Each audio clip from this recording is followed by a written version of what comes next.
Shalom, shalom. Bwana Yesu asifiwe. Bwana Yesu asifiwe sana. Ninawapenda sana watu wote, wachungaji, kwa wainjilisti, walimu, waimbaji wote wa mkoa wa Songwe, Katavi, Dar es Salaam.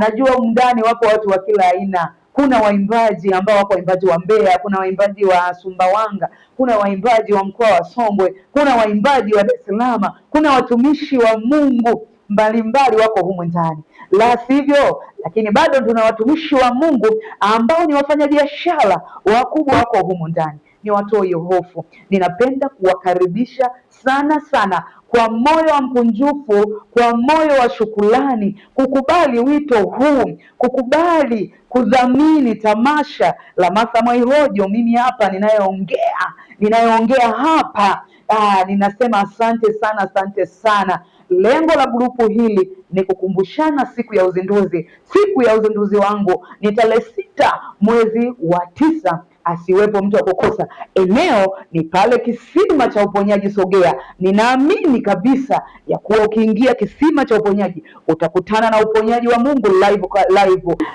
Nyuma ya kamera ni kijana wetu ni kijana wa Yesu, ni kijana yuko vizuri, anafanya kazi ya Mungu na ana hofu ya Mungu, anaitwa Flyela. Sifa kwa Bwana.